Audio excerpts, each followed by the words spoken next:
चुनौती दी है एक तरीके से विजय शर्मा जी ने पीएम आवास को लेकर आपको और भी कांग्रेस के नेताओं को। भैया मंच और स्थान तय कर लें,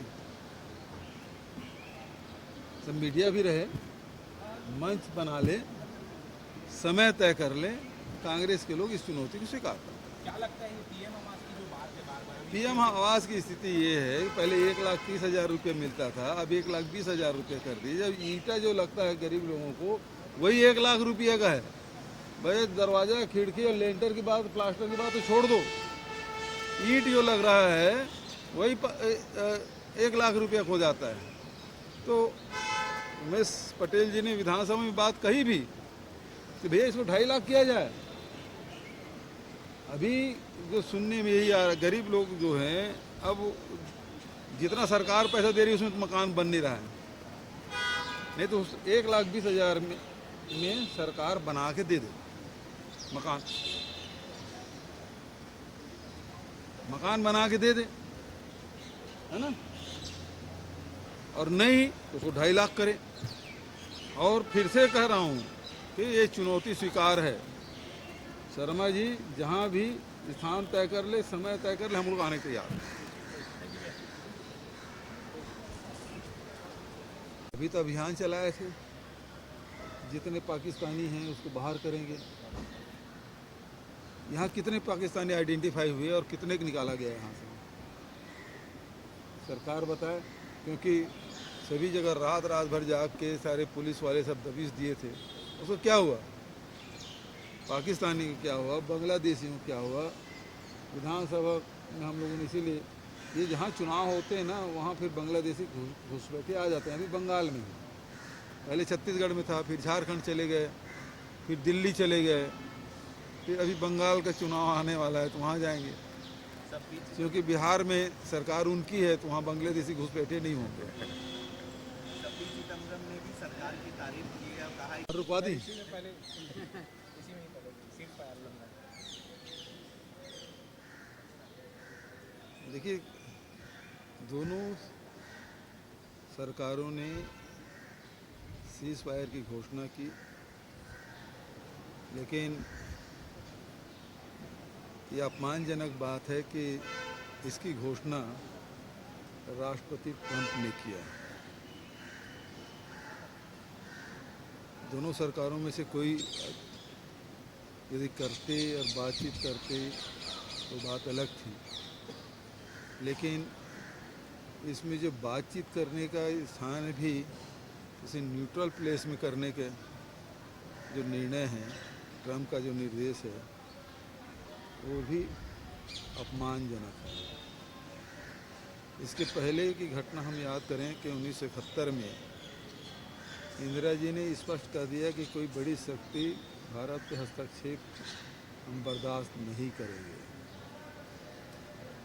और आज हमारी स्थिति ये है कि ट्रंप पंच बना है और मध्यस्थता तो कोई भी कर सकता है, लेकिन जो घोषणा की गई है वो बेहद दुर्भाग्यजनक है। और इसलिए कांग्रेस पार्टी ने ऑल पार्टी मीटिंग की मांग की है और लोकसभा की बैठक आहूत करने की मांग सरकार से की है, ताकि सारी बातों पे चर्चा हो सके। देश जानना चाहता है कि आखिर शर्तें क्या है और क्या ऐसी परिस्थिति बनी कि ट्रंप के ट्विटर हैंडल से हमको पता चलता कि सीज फायर हो गया। तो ये बातें हैं, युद्ध तो रुकना चाहिए और सरकार ने जो फैसला किया उसमें हमें कोई आपत्ति नहीं है, लेकिन जिस प्रकार से जो घटनाक्रम है वो बेहद दुखद है। सीज फायर होने के बाद सीज फायर का उल्लंघन किया गया पाकिस्तान की तरफ। अब सरकार इसमें, हम कांग्रेस पार्टी ने शुरू से स्टैंड लिया है कि सरकार जो भी कदम उठाए हम सरकार के साथ हैं। इस सीज फायर को उल्लंघन किया है तो उसे दंडित करने का काम भी भारत सरकार का है ना, वो जो निर्णय ले। सर ये सीज सुराज बोल रहे हैं कि एनडीए की ही गवर्नमेंट आएगी, जनता पूरी समझ चुकी है बिहार में। जनता तो देख चुकी है। अभी जितनी बड़ी बड़ी बातें हो रही थी सबकी कलई खुल गई है। एनडीए गवर्नमेंट की क्या स्थिति है ये पूरा देश क्या दुनिया जान चुका है। ये बांग्लादेशी घुसपैठियों को निकालने के लिए सरकार जो है शिक्षकों के लिए 200 पदों के लिए जो है भर्ती के लिए विज्ञापन जारी किया गया है। क्या लग रहा है आपको कि जो मेन फोकस जो है सरकार का कहीं ना कहीं आबकारी विभाग की सरकार ने तो 1 लाख भर्ती का फैसला किया था, घोषणा पत्र में तो यही कहा था। अभी तक कितनी भर्तियां हुई? अभी तक कितनी भर्तियां हुई? 200 की बात तो वोट के मुंह में जीरा है। कहाँ 1 लाख और कहाँ 200। ठीक है, चलिए थैंक यू। पापा ने वहाँ रुकवा उनका जो फैसला है वो देखिए, सरकार के फैसले के बारे में शुरू से हमने कहा जो देश हित में देश पूरा जब ये संकट आया है और तो पूरे कांग्रेस पार्टी एकजुट है, पूरे सरकार के निर्णय के साथ है, सेना के साथ है।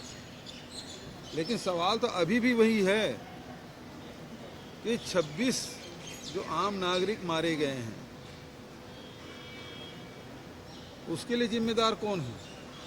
जो सुरक्षा में चूक हुई, इंटेलिजेंस फेल्योर हुआ, तो इसके लिए जिम्मेदार कौन है? उस पर क्या कार्रवाई कर रही है सरकार, ये तो बताए। ये आबकारी विभाग में लगातार भर्तियों के बीच एक बार फिर से क्या लगता है कि इतनी जल्दी इतने दिन में निराकरण हो जाएगा? देखिए, लिख के दे देंगे कि ये इस विभाग से संबंधित नहीं है, या इसको ये चूंकि ये फैसला सचिव लेवल का है इसलिए कलेक्टर ने लिख दिया कि वो निराकृत हो गया। इसी प्रकार के ये लिपापोती करने का काम करेंगे, इसके अलावा और कुछ नहीं। सर, बिहार में आने वाले दिनों में चुनाव